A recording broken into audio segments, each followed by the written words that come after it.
Welcome to another edition of Civil Discourse Now. I'm Mark Small, co-host with Paul Ogden here. We're attorneys in Indianapolis. This is a program in which we try to civilly discuss matters of recent importance, present importance in civil matter. That was redundant. We're coming to you from Big Hat Books in Broad Ripple. It's on the north side of Indianapolis, 6510 Cornell Avenue. It's a wonderful bookstore. You can buy a bunch of different books. They've got a bunch of different titles. They also have space in the building to rent for different events. Well, thank you, Mark. Is there a book maybe on Ponzi schemes? I'm really looking for... Actually, yes, there is. A novel about Ponzi schemes titled Crime Pays by Mark Small. So you wrote the book? Yes, and I wrote the book. We're doing a show on it on December 17th. So if you're interested in Ponzi schemes and rats, we're going to have a show on about that. Today, our topic is about immigration law. We have a lot of discussion of it in the United States. This is a nation of immigrants. Go all the way back to 30,000 years ago, people coming across the Bering Sea. Our guest today is David Cook. Dave practices largely in immigration law. Is that correct? I do, yes. Dave, tell us about immigration law, what it's like today, what the government's doing, and...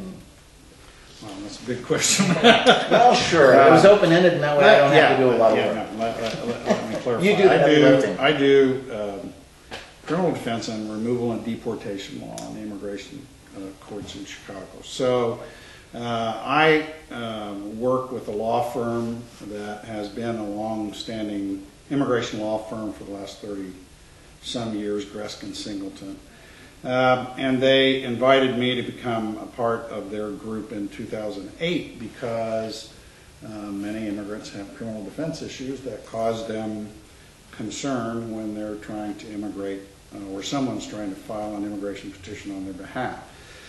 So when I got there and started doing that, the next thing they were inquiring as to whether I might be interested in doing the removal and deportation law in the immigration courts in Chicago. So I began learning that practice, and I've been doing that since 2008. Dave, what caused you to become interested in this area of the law?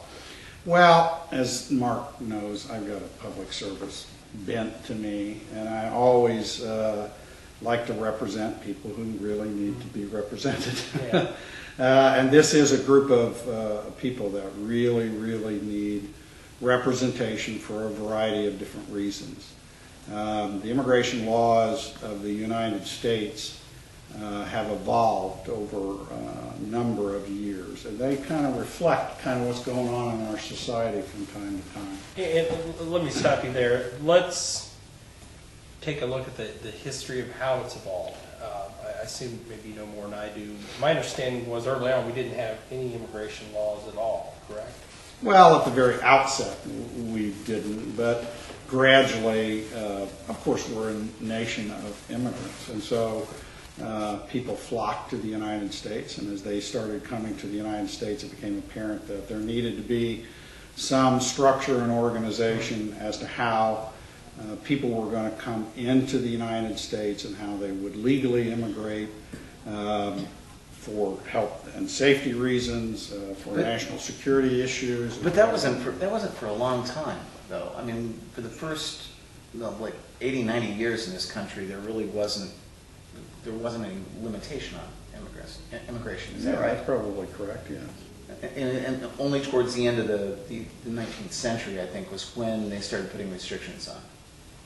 When the immigration laws really started becoming developed by Congress, and the issue of immigration became a national issue. And so the development of the Immigration and Naturalization Act is the body of federal law that guides how people are immigrated to the United States, who may immigrate to the United States, who may have employment, and what all the rules and regulations are about a person being in the United States legally. It also defines those type of individuals who are undesirables and who are persons that shouldn't be eligible to be immigrated into the United States. So it's a pretty comprehensive act that's been added to over the years, and it's pretty complex. I was involved in a situation when I was in West Lafayette on staff at Purdue. A guy that worked in the bookstore there, Bond's bookstore, Bond's World. You're familiar with West Lafayette. Was working there. He was on a student visa from South Africa. Nobody really considered that he had stopped going to school and continued to work at Bond's and had for a couple of years. And immigration showed up and took him into custody, took him to Chicago. And we called Chicago, and I became involved in a petition drive trying to get him released and get some kind of relief, because he was going back to South Africa before Mandela. This was 1985, I believe. He was being deported pre-Mandela release and was still apartheid there. And I remember he was detained in Chicago. There were very few procedural protections that he had, or it seemed to be. Well, the immigration laws can be pretty draconian in certain circumstances with little judicial review, as we know it as lawyers, due process. And you have to kind of sometimes look around in the immigration law to find the due process. And there are a lot of actions by the United States Attorney General and other officials that are non-reviewable. Well, I didn't mean to interrupt you, but is a person who's here without legal alien status entitled to due process rights? Well, I don't know.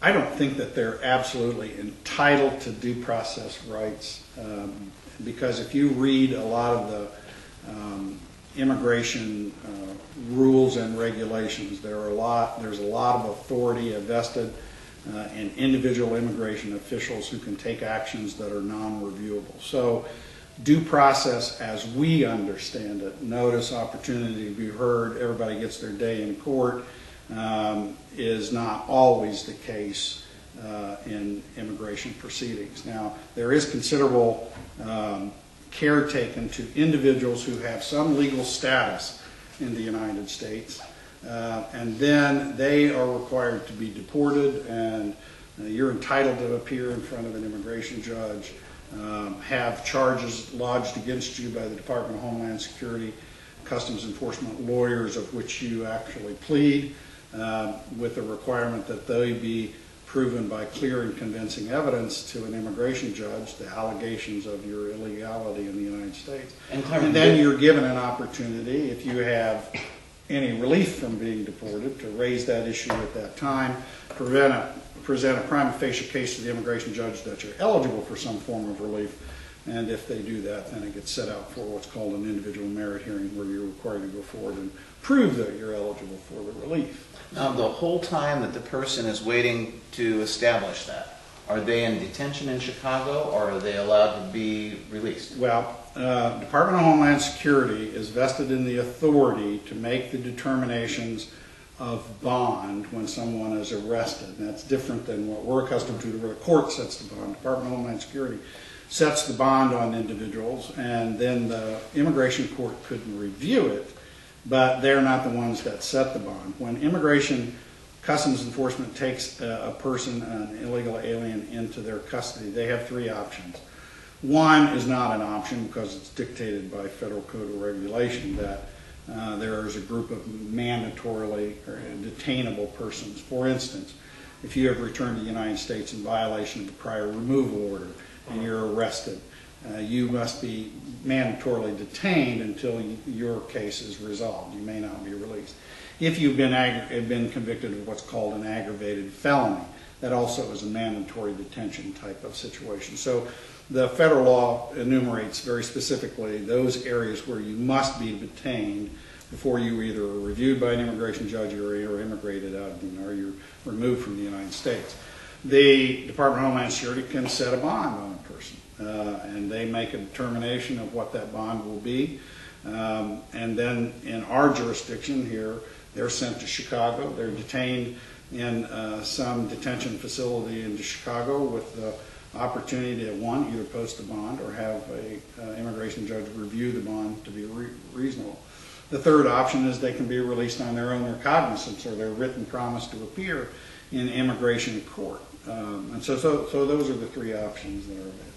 I know from living in Chicago also that the federal facility up there, we call it the Ministry of Truth because it looks so Orwellian, which is an interesting adjective for something. People who are here who are arrested, who are of some status not fully of citizenship. Say a person is arrested on a felony, is that an automatic deportation for that individual? Well, it depends. The Immigration and Naturalization Act, INA, I think it's 101A43, and I'm not going to start throwing those federal numbers around because they're very complicated. But we had a whole list of questions on that. It very specifically sets out what the Immigration and Naturalization Act determines to be an aggravated felony. And so you kind of either fall within that category or you don't. It's a very complex situation because there's deportability and there's inadmissibility. And they're under two different sections in the Immigration and Naturalization Act, and they apply to two different classes of people, and you can be one or both. And it depends on where you fall if you have a criminal conviction. For instance, I can answer your question to this extent. The Immigration and Naturalization Act says that if you have a controlled substance violation, conviction, for anything other than one single possession of marijuana, you're out of here. And there are no waivers available, and that's just it. You're going. Okay, now, this one single possession is a metric ton for personal No, one use? single possession of marijuana under 30 grams. Okay. I just wanted to make sure because if it's going to be one, you might as well make that count. So it's not just an aggravated felony. It's also could be misdemeanor drugs. Yeah. Well, misdemeanor drug falls within the aggravated category. That's why it's a very complicated area to practice in, because the Immigration and Naturalization Act has its own definition of what a criminal conviction is. And it isn't just what we normally consider to be an adjudicated criminal act. If at any place during the proceedings a non-immigrant alien admits to facts that would be sufficient. In other words, acknowledges that probable can cause. be a conviction, yes. Well, Not probable cause for arrest, but if they admit facts. For instance, we encounter this on diversion. I was about to ask that. Where normally we give somebody a diversion and they come in and they admit that they committed the offense, and then the prosecutor says, well, if you're a good guy for the next 12 months and pay these kind of monies, well, then we will dismiss the case. If your client goes in and admits the facts, regardless of whether it gets dismissed later on, that's a conviction for immigration purposes. Okay, so a deferral is not necessarily a good way to go for somebody. Well, you just have to be careful. Well, I mean, I always try and persuade the prosecutors to allow me to let my client plead to probable cause for the arrest. Then that's not a conviction for immigration purposes. We are getting towards the end of our first segment. We'll be right back. 2 lanes instead of 4 on Broad Ripple Avenue. Right, that's something we discussed. And is discussed